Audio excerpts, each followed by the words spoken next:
Doctor Jaime, cuando usted quiera. Ok.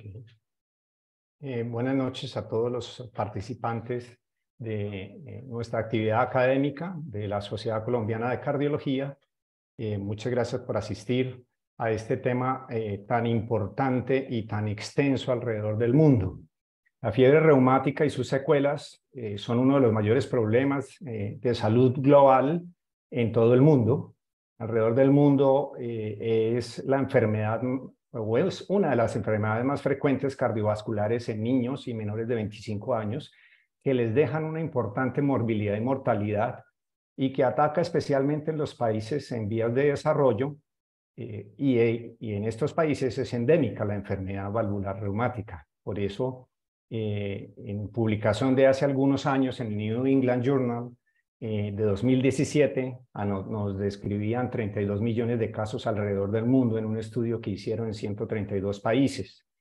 Esto es lo que hace la importancia de esta charla y el tema que se escogió para presentar a ustedes, en este caso, el doctor Juan Felipe Vázquez Rodríguez, quien es cardiólogo y ecocardiografista de la Universidad del Rosario en Bogotá. Hizo sus prácticas de entrenamiento en ecocardiografía en la Fundación Cardioinfantil y recientemente estaba vinculado a la Fundación Cardiovascular en Bucaramanga, en el servicio de ecocardiografía. Entonces, con estas palabras de la enfermedad valvular reumática y carditis reumática que nos afecta y nos atañe a nosotros, especialmente como país en vías de desarrollo, dejamos la voz para Juan Felipe, que nos dé sus indicaciones, apreciaciones sobre la enfermedad valvular reumática. Muchas gracias, doctor Juan Felipe, por este espacio académico.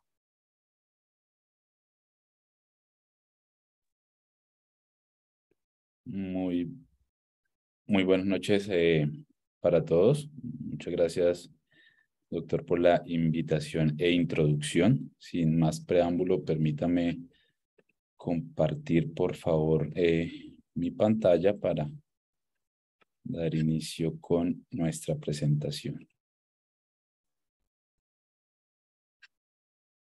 ¿Pueden ver allí la presentación? ¿Me confirma? Sí, sí, la estamos viendo, Juan Felipe. Entonces, dando inicio y con ello un extensivo saludo a todos los que nos acompañan en esta reunión. Vamos a continuación a hablar de la enfermedad valvular reumática y su evaluación ecocardiográfica, esperando que sea de su agrado y utilidad. No tengo ningún conflicto de interés que declarar. Y vamos a hablar de una condición que, como ya el doctor Jaime lo mencionó hace un momento, es bastante frecuente y común, que forma parte de los casos que vemos rutinariamente. Para sorpresa y por coincidencia, voy a hablar de una paciente mía que tuve la oportunidad de ver el pasado 12. Vamos a llamarla Anita. Y resulta que Anita es una joven de 22 años que a lo largo de sus 22 años había tenido algunos episodios de faringoamigdalitis, tratados, no tratados, pero en esta oportunidad llega a nosotros por manifestaciones de dificultad respiratoria y sensación de palpitaciones. Su médico le ausculta un soplo mitral y dentro de lo primero que se pide es un ecocardiograma. Ven ustedes allí, estas son efectivamente las imágenes de Anita. De entrada, pues ven ustedes que la principal alteración que tiene esta mujer en su ecocardiograma está, pues digamos que localizada hacia la válvula mitral, una morfología normal, una apertura anormal y aceleración del flujo, tanto al ingreso a la cavidad ventricular como señal de insuficiencia. Ya poco a poco vamos a ir desglosando un poco, pero pues las charlas de enfermedad reumática, muchos ya con ver nomás este patrón de imagen seguramente ya en su cabeza tienen la enfermedad reumática. Y es por ello que venimos a hablar de una enfermedad que continúa siendo un problema de salud global. Eh, Está presente tanto en niños, adultos, jóvenes y hoy día incluso vemos a algunos pacientes ya con las secuelas en un estadio más avanzado, más crónico, muchas veces también pacientes adultos mayores. Para Estados Unidos es la octava causa cardiovascular de mortalidad, de años de vida perdida y de mortalidad por edad. Desafortunadamente, pues no tenemos estadísticas para nuestro país, pero con toda seguridad que saben ustedes acá es bastante prevalente e incidente esta alteración. De manera general vamos a tocar algunos conceptos básicos y rápidamente la historia, y es que esto inicia con procesos infecciosos faringoamigdalinos, faringoamigdalitis de etiología bacteriana por estreptococo betamolítico del grupo A, y estos procesos no tratados o subtratados cerca de 2 a 4 semanas posterior desarrollan un cuadro que es lo que denominamos la fiebre reumática aguda, cuyas características clínicas incluyen el dolor articular, la carditis, el eritema marginatum, la corea de Sydenham y la formación de nódulos subcutáneos. Esto se produce debido a una reacción de hipersensibilidad tipo 4 que es mediada por células T, y es que el sistema confunde o genera una respuesta cruzada entre lo que es el reconocimiento de la proteína M del estreptococo y las proteínas cardíacas. Entonces da lugar a un proceso inflamatorio que no únicamente afecta a las válvulas, sino también pues hay un proceso de miocarditis, de compromiso pericárdico puede estar también. Y parte de ello es lo que vemos en el hecho de que exista prolongación del PR, el sistema de conducción también se encuentra afectado. Clínicamente, este diagnóstico se establece con base a los criterios de Jones. Hay mayores, hay menores.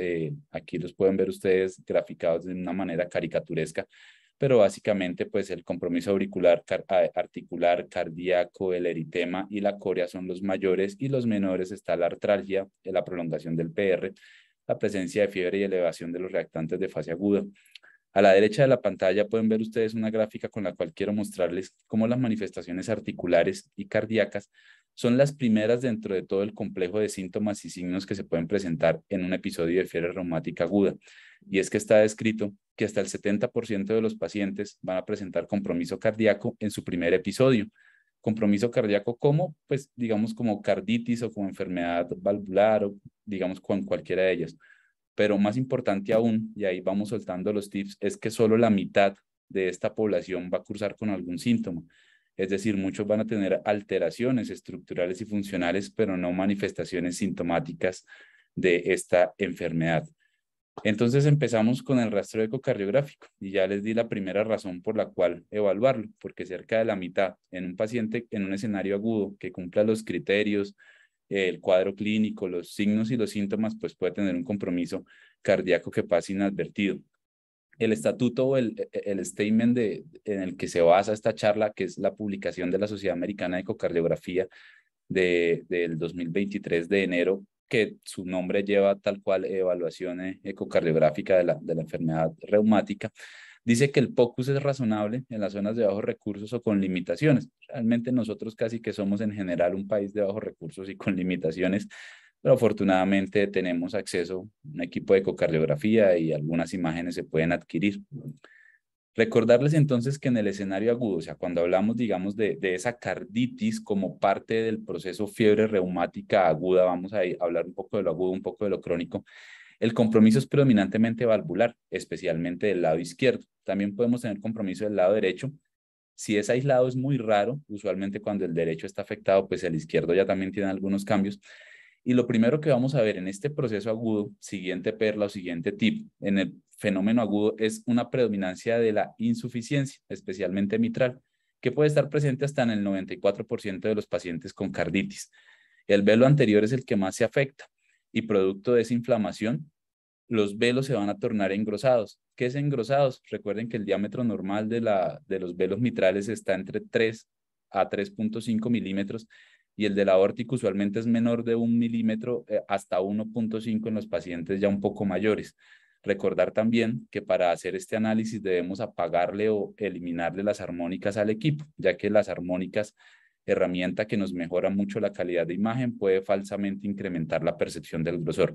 De todas formas, realmente creo que cuando no hacemos la medición igual nos damos cuenta, y es porque la válvula toma como un aspecto nodular, cuyo compromiso es especialmente distal, como pueden ver ustedes en los señalamientos de las flechitas amarillas. Y en ese proceso agudo muchas veces la inflamación lo que hace es romper una cuerda. Entonces por eso es que vemos algo de predominancia de la insuficiencia, por ejemplo, o se empiezan a generar tracción y restricción de los velos, lo que determina nuevamente la presencia de insuficiencia.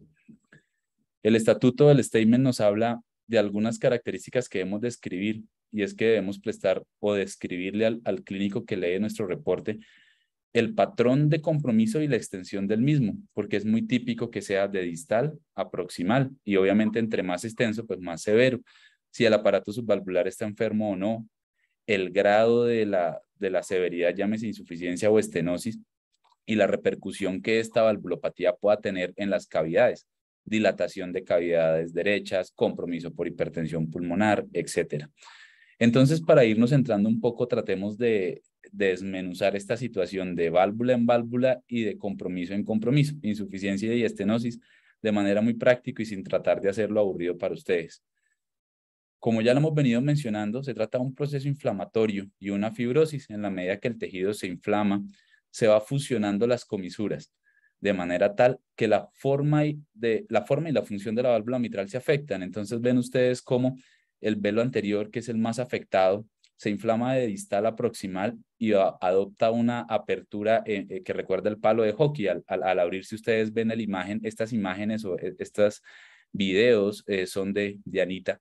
Entonces miren ustedes cómo el velo anterior que se encuentra afectado tiene una apertura anormal y cómo en el eje corto la fusión de las comisuras da una forma ovoide que nos recuerda la boca de un pescado.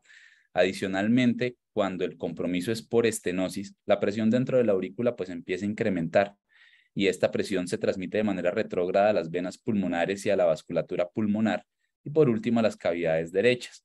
Vamos a tener hipertensión pulmonar, vasoconstricción pulmonar reactiva y afección de las cavidades derechas que las vamos a ver pues a posterior con disfunción y dilatación. Ya ven ustedes acá cómo las aurículas de Anita están dilatadas y si me creen, el ventrículo derecho también se encontraba dilatado. Lo mismo que el ventrículo izquierdo, pues ya vieron ustedes al comienzo que ella tenía un compromiso, no solo por insuficiencia, sino por estenosis.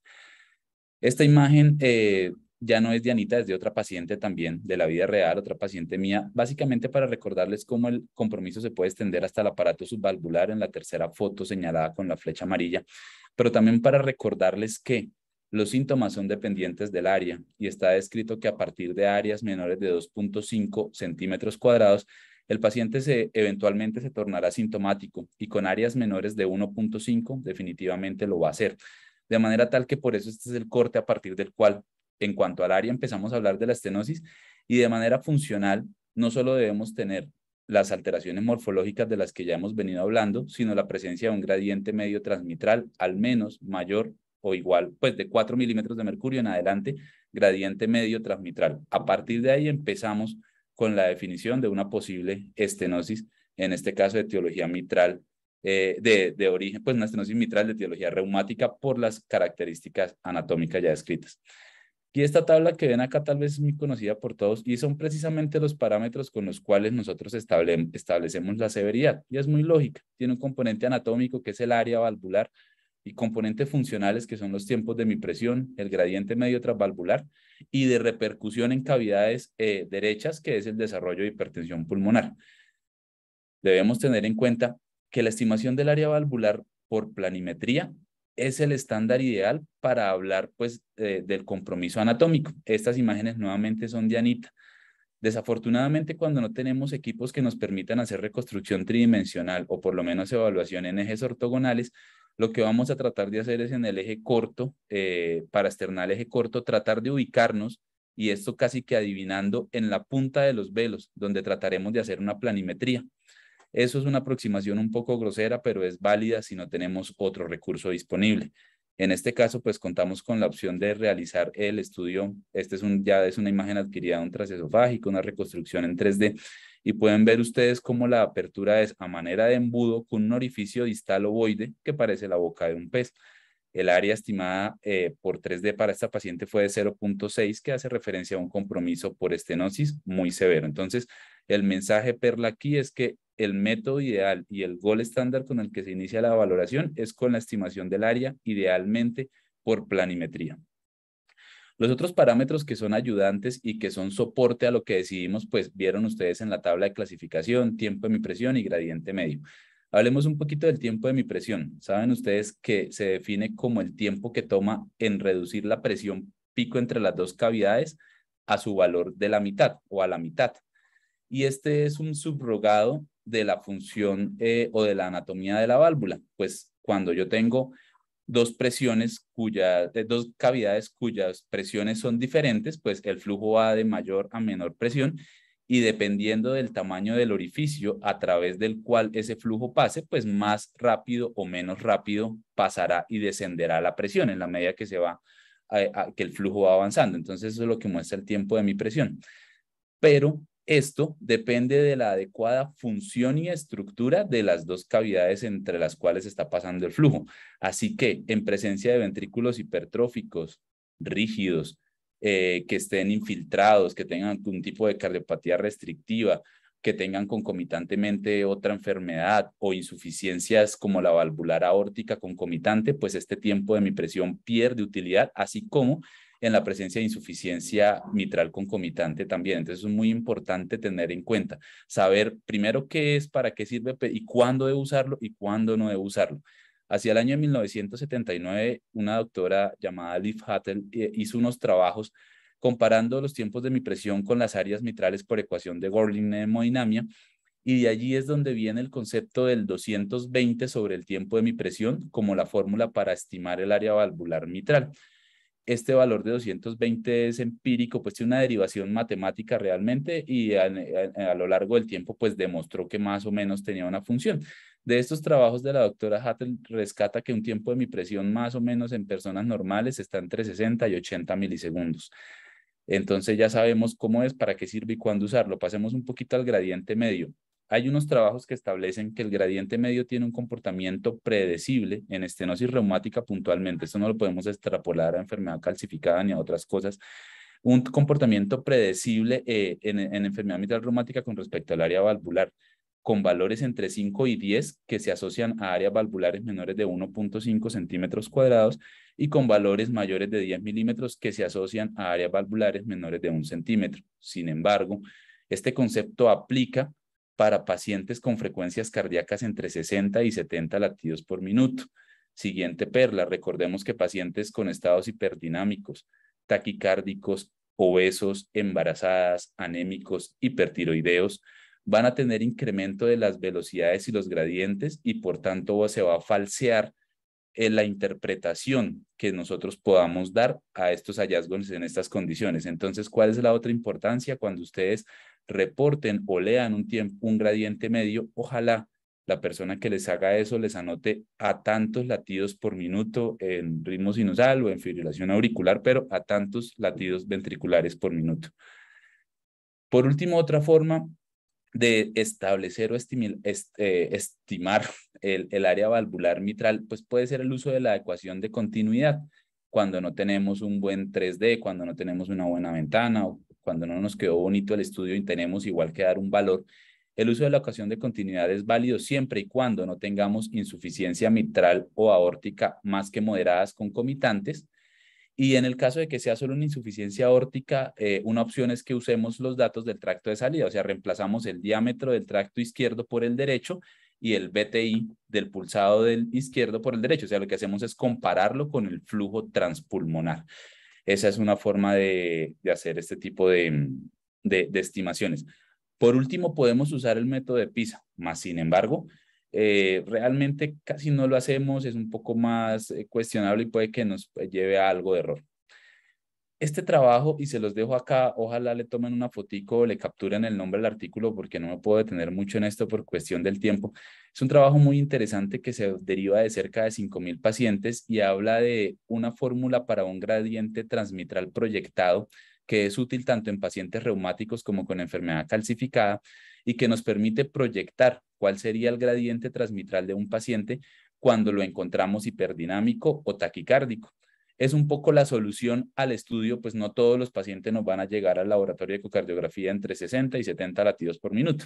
Muchos van a llegar más rápido o con otras condiciones, como ya lo hemos mencionado. Entonces, este trabajo lo que hace es derivar esta fórmula que hay que individualizarla para hombre o mujer, pero que ustedes vean en este ejemplo. Yo lo que hice fue subirle la frecuencia cardíaca a Anita y ajustarle el volumen sistólico pues para aplicar, porque ya no, ya van a ver que las mediciones que yo hice estaban a 69 latidos por minuto, pero asumiendo que tenía 100 latidos, un volumen sistólico de 100 y un gradiente transmitral medio de 12, el proyectado de ella sería, como ven ustedes ahí, en rosadito es la de las mujeres, pues el gradiente proyectado de ella sería 9.12, que igual sigue siendo significativo, pero ya ven ustedes que se cambia el punto de corte, que de 10 en adelante es mucho más severo y entre 5 y 9 es un punto ahí como más intermedio. Entonces esta es la utilidad. Les recomiendo mucho, de verdad, si pueden y les gusta el tema, darle un vistazo a este artículo. Continuando con nuestro ejemplo, entonces miren los parámetros que nos dio Anita. Ya teníamos que el área por 3D era de 0.66 centímetros cuadrados, la velocidad pico 2.35 y el gradiente medio de 12 milímetros de mercurio. Si ustedes pueden apreciar en el extremo inferior, eso fue hecho a 69 latidos por minuto. De manera tal que estábamos en rango y estábamos con criterios que nos determinaban la severidad del compromiso valvular. La última herramienta en estos pacientes con estenosis valvular mitral reumática es el ecoestrés. Entonces, ¿y cuándo lo uso? ¿A quién le pido ecoestrés y a quién no? 3 o 4 perlas puntuales. La primera de ellas, cuando el paciente tiene un compromiso anatómico marcado, es decir, desde el eco en reposo yo obtengo áreas de 1,1 o menores de 1, pero el paciente me dice, no, es que yo me siento bien, yo no tengo ningún síntoma. Recuerden que muchas veces el paciente se adapta a sus limitaciones y disminuye la percepción de sus síntomas. O al revés, el paciente que yo le digo es que, hombre, paciente, el área que usted tiene es de 2, no tiene de dónde, no tiene hipertensión pulmonar. Y el tipo me dice es que yo vivo ahogado, tengo palpitaciones, me siento muy mal definitivamente y ya no sé cuál otra es la causa de los síntomas. Entonces, cuando tengo discordancia entre los hallazgos por imagen y los síntomas del paciente, aplica el ecoestrés de ejercicio. ¿Qué es lo que voy a buscar? Voy a buscar dos cosas puntuales, el comportamiento de la presión sistólica de la pulmonar y el comportamiento del gradiente medio transmitral. En cuanto al comportamiento de la presión sistólica, voy a buscar un incremento en el pico del ejercicio a un valor absoluto mayor o igual a 60 milímetros de mercurio. Este es un marcador de mal pronóstico. Sin embargo, quiero aclararles que el hecho de que eso suceda, es decir, el paciente hace ejercicio, llega a 60, yo digo, uy, sí, pronóstico malo, se relaciona pobremente con la intolerancia al ejercicio. Dicho de otra manera, hay pacientes que pueden llegar a ese pico de presión sistólica sin tener una real intolerancia al ejercicio. Lo otro es que tenga un incremento temprano de la presión sistólica a más del 90% de la basal de manera temprana, a pocas cargas de trabajo. Esto idealmente se va a hacer con una prueba de ejercicio en bicicleta, como ven ustedes allí la foto. Y lo que voy a mirar en cuanto al gradiente transmitral es que si incrementa a un valor absoluto el gradiente medio mayor de 15 durante el ejercicio o mayor a 18, si lo tuve que hacer con una prueba de dobutamina, lo puedo hacer también, no es lo ideal, pero lo podría hacer si quisiera. Eso me indica que ese paciente definitivamente debería ir a una intervención. Continuando entonces nos pasamos a la insuficiencia reumática. Y de acá que tengo para decirles. Lo primero es que la evaluación de la severidad de la insuficiencia, para ella deben usar o para interpretarla, porque no todos hacen eco, muchos interpretan ecos, se deben usar los parámetros que están establecidos en la guía de evaluación de insuficiencias valvulares nativas. Yo debo establecer si la insuficiencia es primaria o secundaria y aunque suene muy lógico y muy bobo, hay que hacerlo porque qué tal que yo tenga un paciente que además del compromiso valvular mitral tenga de pronto cardiopatía chagásica y tal vez el ventrículo ya está más dilatado por su enfermedad de Chagas con remodelamiento inferolateral, tracción del velo posterior, una insuficiencia que de entrada sería funcional y que tal vez por el compromiso reumático solo sea un poquito de grosor de los velos y nada más. Entonces, sigue siendo importante que a pesar de que parezca redundante, yo establezca si es primaria o secundaria. Recuerden que en los procesos agudos, en el escenario agudo, lo que más voy a ir a buscar es precisamente insuficiencia mitral más que estenosis. Y ya cuando el proceso inflamatorio se ha tornado crónico, recurrente y al paso del tiempo, es que pueden empezar a aparecer las estenosis. Entonces, población joven o niños con fiebre reumática aguda en quien yo tenga la oportunidad y opte por hacerle un ecocardiograma, pues lo que más voy a ir a buscar es insuficiencia y recordar que para que la insuficiencia sea significativa debe tener los cambios morfológicos que ya hemos descrito y una insuficiencia al menos moderada o con una velocidad, tiene que ser idealmente para el caso de la mitral holosistólica y ojalá al menos con una velocidad pico de la insuficiencia de 3 o más metros sobre segundo. Eso es lo otro que es para que yo la tome en cuenta. Esta foto solo busca recordarles lo que está en la guía de los parámetros de evaluación, pero a lo que quiero que le presten atención es a los parámetros menos dependiente de carga y a los que la guía dice que clasifican como definitivamente leve o como definitivamente severa. ¿Cuáles son ellos? El volumen La vena contracta 2D mayor a 0.7 es uno de los parámetros que habla de definitivamente severa, o menor a 0.3 definitivamente leve. El área de vena contracta por 3D mayor a 0.4 tiene muy buenos trabajos de validación, y la relación de los BTIs entre el pulsado de la mitral y el pulsado de la aórtica mayor a 1.4 sugiere severidad, menor a 1 sugiere más que el compromiso es leve. Podemos usar también ecuación de continuidad nuevamente. La recomendación o perla aquí es que se emplee idealmente métodos de volumetría o métodos de continuidad, no el de PISA. Recuerden que por ser el compromiso predominante del velo anterior y al tornarse el jet excéntrico, las mediciones a través de PISA pueden estar un poco alteradas o sobreestimadas en la severidad. Y lo vamos a soportar siempre con la repercusión hemodinámica. Es muy importante que llevemos esa secuencia en la cabeza siempre, tanto para el que la hace como para el que la interpreta, que significa compromiso anatómico o morfológico, compromiso funcional visto por áreas, gradientes y volúmenes, y repercusión hemodinámica establecida por cómo están las cavidades, para que tengamos concordancia y no hablemos de insuficiencias severas de pronto en ventrículos de tamaño normal, bueno, en un escenario agudo tal vez, pero que no hablemos de cosas severas con ventrículos normales o cosas así que no sean, o estenosis severas con presiones pulmonares normales. La idea es que tengamos una buena concordancia. Continuando, y de fortuna, o no sé si de fortuna, pero sí, de suerte, Anita tenía también compromiso por insuficiencia, y ven ustedes acá que la vena contracta de ella fue de 0.78, el área de vena contracta estimada por 3D fue de 0.45, y el ventrículo ya se encontraba moderadamente dilatado con un volumen de fin de diástole de 74 mililitros sobre metro cuadrado. No les hablo de los otros parámetros, pues porque en presencia de la estenosis y la insuficiencia ya todo lo que es continuidad y demás, pues se va a ver alterado. Pero pues era una paciente que claramente tenía un compromiso severo de doble lesión severa de su válvula.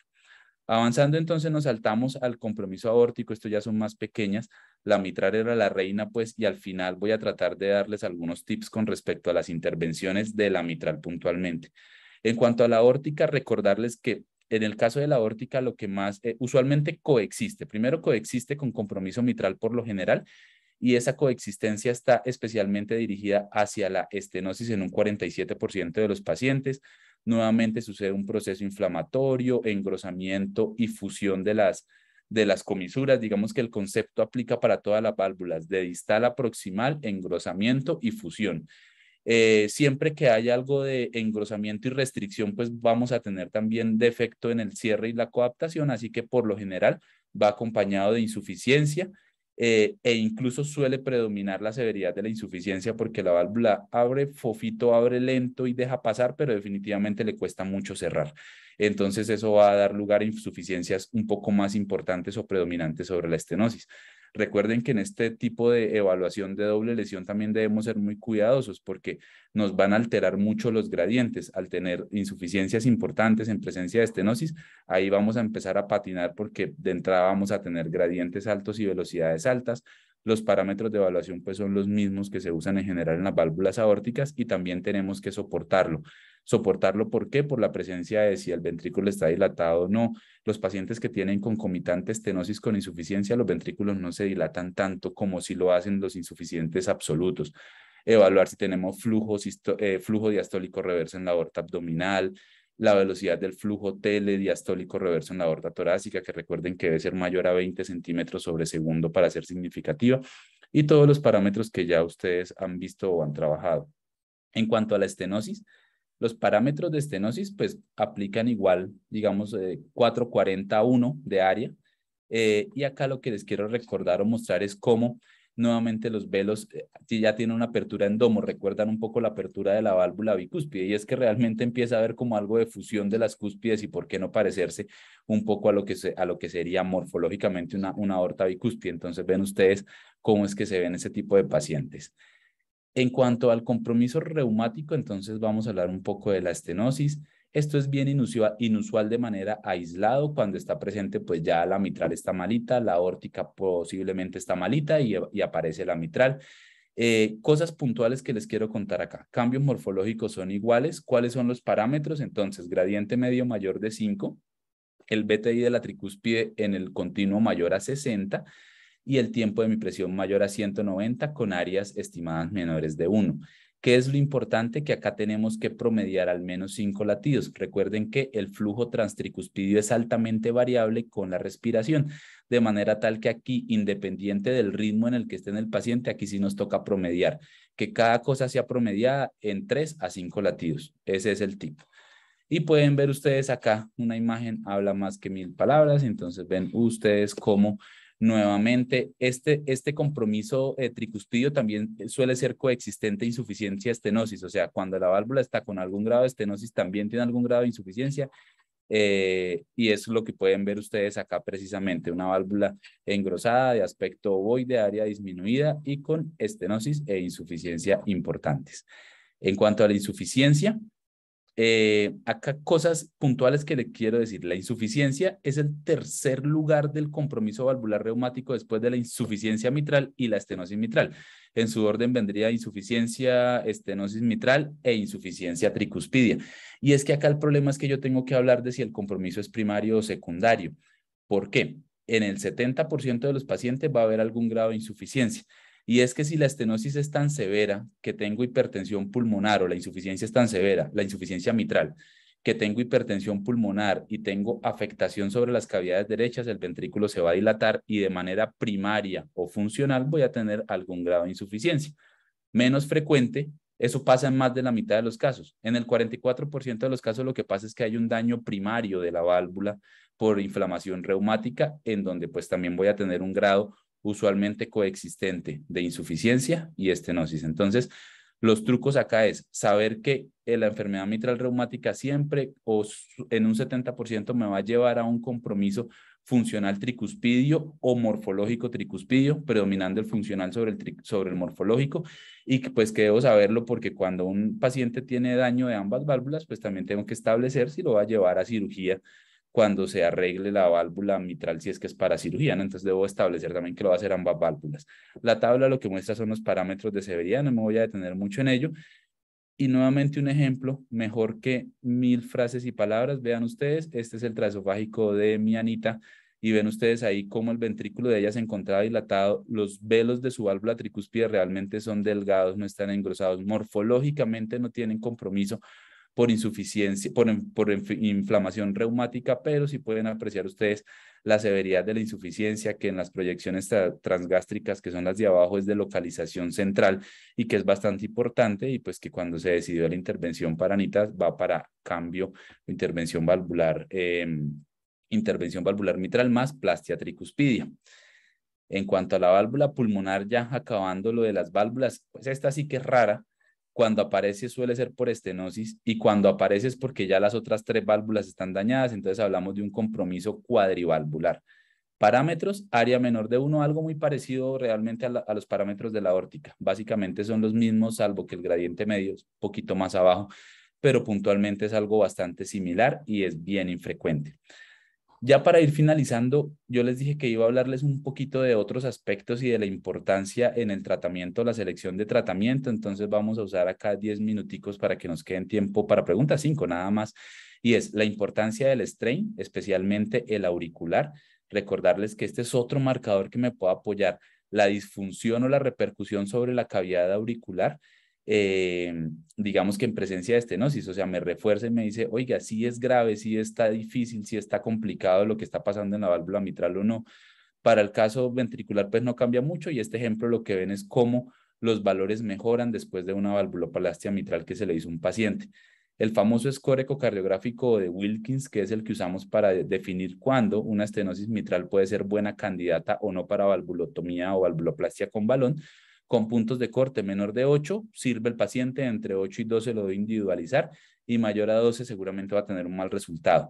¿Y qué es lo que le critican a este score? Que a la calcificación, a los grados de calcificación le dé lo mismo. Si yo tengo, o sea, básicamente tener la válvula calcificada tiene un puntaje equiparable, y eso hace que de pronto a mí se me pierdan o pase pacientes a valvulotomía con mucho riesgo de ruptura mitral.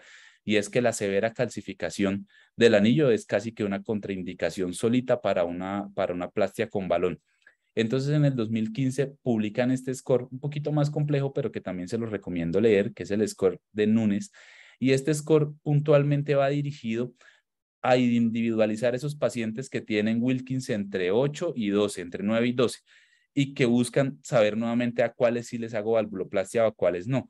Mide el área valvular mitral si es menor a 1 o a 2 puntos, mide el desplazamiento de los velos, que se mide así como ustedes ven ahí en la grafiquita, y miden el índice comisural, que ya les voy a mostrar cómo es, así como el compromiso subvalvular, si es importante o no. Menos de 3 puntos les va bien con valvulotomía, entre 4 y 5 es intermedio, y de 6 en adelante definitivamente es mejor no hacerle valvulotomía. Este índice de comisuras es un poquito difícil de digerir, pero vale la pena aprenderlo y hacerlo porque es un predictor independiente de ruptura del anillo y ruptura valvular en pacientes con calcificación importante. ¿Qué es lo que hago yo? Me voy a un eje corto, ojalá una reconstrucción de 3D. Lo que hago es que marco el área valvular, o sea, el área interna y el área externa de las comisuras. Eso lo divido en lo parto como ven ustedes allí en 4 cuadrantes. Voy a tomar el área de la comisura, medial y luego el área de la comisura lateral y las voy a dividir la mayor sobre la menor. Si esa relación me da, como ustedes ven aquí, mayor de 1.25, yo digo que está demasiado calcificado y es un predictor independiente para predecir mal resultado con valvulotomía, porque significa que va a romper la válvula. Una vez abra eso, se va a romper todo el calcio. Entonces vale la pena leerlo, profundizarlo un poquito. Yo sé que esto es muy corto y muy rápido como para digerir tanta información, pero el tip es entonces al menos búsquenlo, péguenle una leída. Hay un artículo del doctor que está publicado en la Sociedad Americana de Ecocardiografía del año 2021 de evaluación de enfermedad mitral reumática, donde lo toca en detalle y que vale la pena revisar. ¿Qué voy a mirar antes y después de la intervención? ¿Cuál es mi objetivo con una valvulotomía con balón? Llevar a que el área valvular incremente en más de 1 centímetro por metro cuadrado, que se despegue al menos una de las comisuras y que no genere una insuficiencia severa, o que si tengo una leve preexistente no sea mayor que moderada después de terminar el procedimiento. No empleemos el tiempo de mi presión en las primeras 48 horas para posvalvulotomía para decir si funcionó o no funcionó, no lo hagamos. Si lo llegamos a hacer, el punto de corte debería ser menor de 130. Si existe insuficiencia moderada o mayor, recuerden que es una contraindicación absoluta para valvulotomía con balón. Fíjense en ahí este videito más o menos es qué es lo que se hace.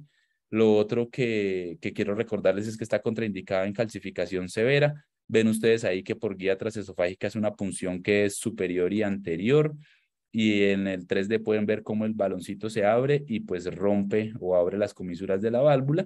Y una vez hecho el procedimiento, lo que vamos a ver es desde la proyección auricular en la parte superior y desde la proyección ventricular en la parte inferior. Fíjense en ustedes pues cómo cambia de manera cualitativa, significativamente el área de este paciente. O sea, le fue excelente con el procedimiento a este paciente. Este es un ejemplo de la revista, no es nuestra Anita, recuerden que ya va para cirugía. Ya para finalizar y a manera de conclusión, la enfermedad cardíaca reumática pues es aún un problema de salud global que es más prevalente en la población joven de países en vías en desarrollo como el nuestro. La válvula mitral, recuerden que es la principal válvula afectada. Recuerden por favor que en el proceso de carditis aguda vamos a buscar un poco más de insuficiencia y en los casos crónicos pues tenemos estenosis y por supuesto también insuficiencia concomitante.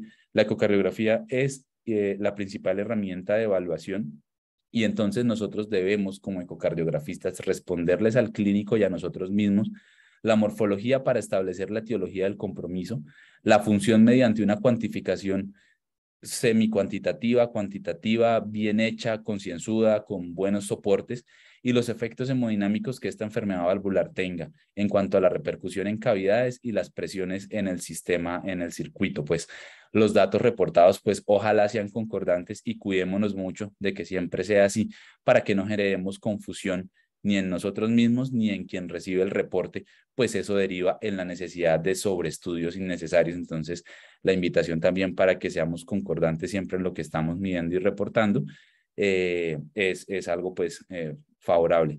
Eso era pues lo que quería compartir con ustedes. Espero no haber sido muy extenso ni muy aburrido y que me hubiesen entendido y tomado pues como las perlas que quería dejarles. Es como un repaso de lo que tal vez muchos manejamos en el día a día en nuestra práctica clínica, como me tocó a mí en días pasados con esta paciente. Muchas gracias.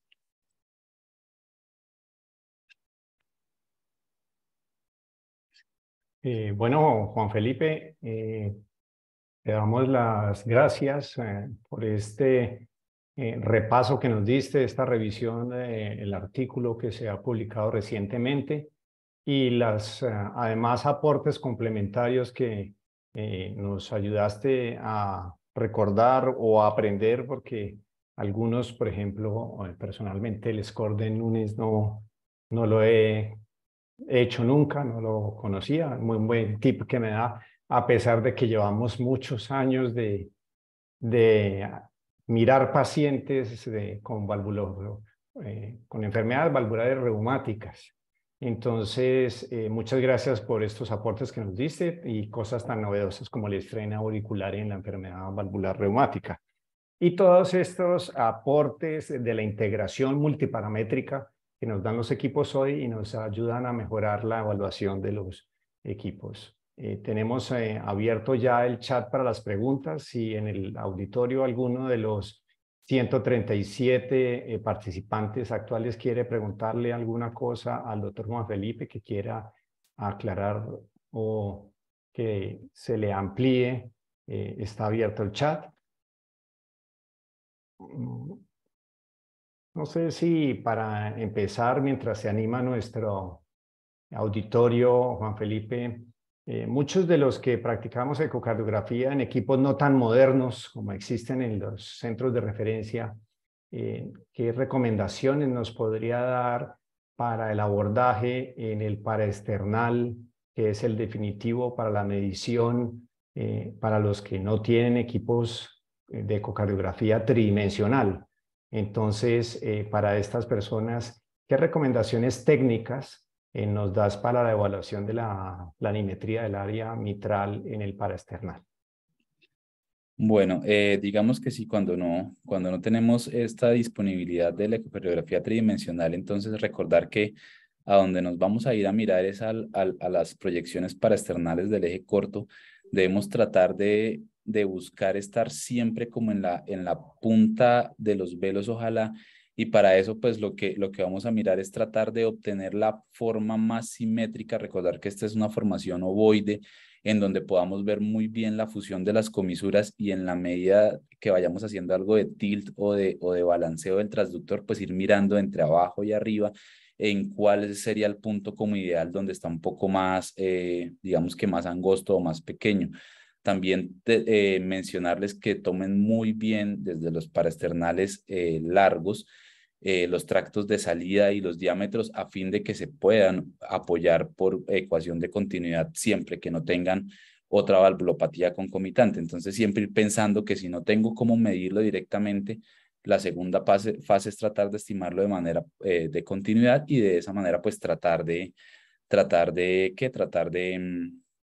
digamos como de ir dirigiendo, de ir organizando un poco la estimación del área, y si no, pues definitivamente reforzarnos muy bien en todos los otros parámetros, digamos que no de planimetría, sino cuantitativos y semicuantitativos. Muy bien, Juan Felipe, muchas gracias. Tenemos una pregunta del doctor Nilson López. Él nos quiere preguntar, ¿qué tan frecuente ven en la fundación pacientes con estenosis mitral severa de bajo gradiente y bajo flujo, y cómo los abordan? Bueno, este concepto también es bastante interesante, y es que precisamente en los pacientes que tienen ya que tienen esos estados de enfermedad muy severa a nivel auricular y eventualmente con disfunción ventricular también, pues vamos a tener gradientes bajos y flujos bajos. El mismo artículo que les mencioné de evaluación de enfermedad mitral reumática de Jeffrey Silviger, si mal no estoy, hace referencia a la estimación de un parámetro que se llama la complacencia auricular.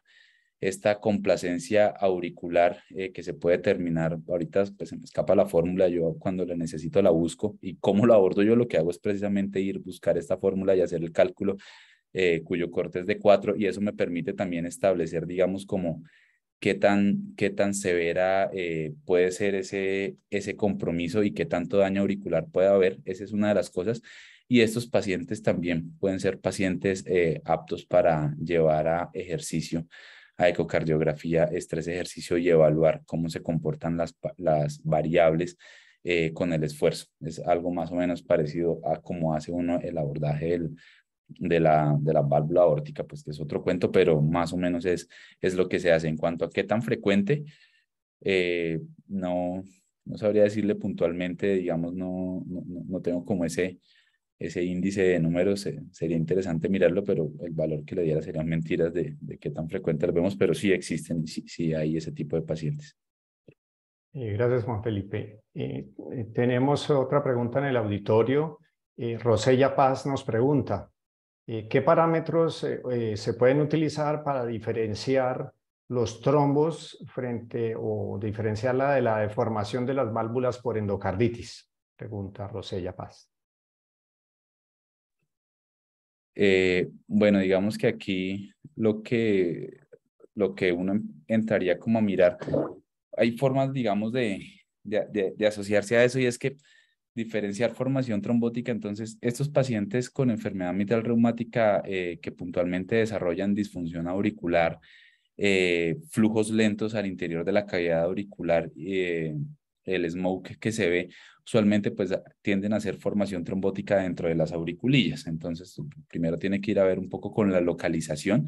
Lo otro, pues el cuadro clínico, por supuesto, si es un paciente que tenga el contexto de fiebre, con cultivos positivos y demás, que me oriente a que esa lesión es por endocarditis. Y adicional a eso, tener en cuenta que los pacientes que tienen compromiso por endocarditis, muchas veces las lesiones son más lineales, de tipo más vegetación, más móviles, y a veces generan inflamación y ruptura, más que en este caso una disfunción más, porque estamos hablando de válvula nativa, más por ruptura o daño del velo, lo que termina en insuficiencias importantes con exceso de la movilidad de los velos. Entonces, digamos que eso sería como lo que uno entraría a mirar. Otras cosas entre las cuales se puede apoyar es el tener, si uno cree que es que la válvula tiene estenosis y vuelve y le digo es que es una válvula nativa y yo creo que hay un trombo o algo, pues hacer una prueba terapéutica de anticoagulación y revisar en un periodo de 5 a 7 días qué sucedió con lo que yo pensaba era un trombo o no, que esa es otra forma de saber si eso no es pues un trombo. Gracias, Juan Felipe. Tenemos también una tercera pregunta del auditorio, en la que Keila Jiménez nos pregunta qué variación o qué diferencias tenemos para evaluar la estenosis mitral en presencia de fibrilación auricular de todos estos parámetros que nos diste. Acá, digamos que dentro de lo que he leído y tomando en base por allá alguna conferencia que alguna vez tuve la oportunidad de atender, digamos que están dos conceptos. Está la respuesta de promedia 5 latidos y usa los valores promediados, pero más lógica y me parece a mí más congruente es en los pacientes con fibrilación auricular cuando la frecuencia ventricular lo permite, es decir, aquellos que tienen frecuencias ventriculares controladas. Ojalá tratemos de buscar el latido que esté después como de la pausa más grande, es decir, el paciente va como tun, tun, tun, tun y de repente como que hace una pausita y vuelve y arranca. Ojalá podamos medir el flujo de ese latido después de esa pausa más grande, porque es la que ha tenido un periodo de llenado auricular mayor, de manera tal que el flujo subsecuente transvalvular va a ser el mayor, y esos parámetros serían, digamos, y yo trato siempre de hacerlo así, los que mejor rendimiento y optimización darían. Entonces el paciente va, yo espero como a veces cuando se puede, hay unos que van volados y es imposible, pero cuando se puede y existe como ese periodo de pausita, el primer latido después de esa como ese reposo, es el que uso para hacer los parámetros y los cálculos a que haya lugar. Muchas gracias, Juan Felipe. No sé si el auditorio se anima a alguna otra pregunta. Todavía continuamos con más de 130 participantes, los que quieran hacer sus preguntas a Juan Felipe. Pero mientras tanto, podría, Juan Felipe, preguntarte, nos recomendaste no utilizar la imagen armónica para la evaluación de la válvula, ¿no? ¿qué ajustes crees que debemos hacer a la imagen fundamental para evaluar esto, ya que pues estamos dejando mucho la imagen fundamental por todos estos nuevos equipos y se nos olvida a veces qué ajustes tenemos que hacer a la imagen fundamental, como lo hacíamos antiguamente en los equipos antiguos? Entonces, ajustes que tenemos a la mano y que podemos hacer, entonces primero pues centrarnos en la estructura valvular, que es la que queremos evaluar, enmarcarla muy bien. Eso significa disminuir el ancho del sector, ajustar la profundidad, cosas que nos mejoran la resolución y la calidad de imagen, o sea, no cuadros grandes, sino muy localizados hacia la parte de la imagen. Recordar que la razón de quitar la armónica es porque precisamente al incrementar la armónica, la intensidad o el refuerzo en el tejido puede también falsamente generar un mayor grosor de la estructura valvular que yo quiero medir. Es eso más o menos. También otra cosa a la que puedo echarle mano como para tratar de ajustar, pero que debo tener cuidado, es a la compresión. El rango de compresión también, digamos que me puede permitir. Sin embargo, si yo bajo demasiado la compresión, puede estar como ultra adelgazando la válvula, y si la subo mucho, pues también dándole demasiado brillo. Pero de manera general, ajustar el marco, o sea, tratar de incrementar el frame rate lo más posible, y eso es ajustando la caja, el sector, ajustando la profundidad y trabajándole un poquito a la compresión. Muy bien, con unos 50 decibeles, ¿no? De acuerdo, exacto, también la potencia, ajustarla. Sí. Muy bien. Bueno, no sé si del auditorio tiene alguna otra pregunta. Ya estamos cercanos a la hora de terminar esta actividad académica. Nos faltan 4 minuticos. No sé si el auditorio quiere preguntar alguna otra cosa. Si no, entonces, Juan Felipe, te agradecemos mucho por este aporte que nos haces, esta actualización con novedosas cosas para la tan conocida enfermedad valvular reumática en nuestro medio y en nuestro país, que pues es lo que nosotros como residentes de cardiología aprendemos de primeras en la ecocardiografía. Es lo primero que aprendemos a reconocer una válvula reumática cuando vemos, ay, ve esta válvula mitral tiene fusión de las comisuras, engrosamiento de las válvulas, acortamiento del aparato subvalvular. Son esas 4 cosas que le dicen a uno cuando empieza en la ecocardiografía y la apertura diastólica en domo o en palo de golf, que le dicen a uno, ya tenemos el diagnóstico de la etiología de la valvulopatía, que es reumática. Entonces, no siendo más, Juan Felipe y estimados colegas y amigos del auditorio de esta actividad académica de la Sociedad Colombiana de Cardiología, muchas gracias por su asistencia y la participación. Ya terminando, nos quedan 2 minuticos para terminar a la hora en punto, como se nos ha solicitado. Muchas gracias por la asistencia a todos y los esperamos en próximas actividades académicas que estarán especialmente en el chat de ecocardiografía. Los difundimos y estamos atentos a él para participar. Muchas gracias a la Sociedad Colombiana de Cardiología, al doctor Jaime Rodríguez y a Nilson López por estas invitaciones. Buenas noches. Gracias igualmente, feliz noche y buen descanso.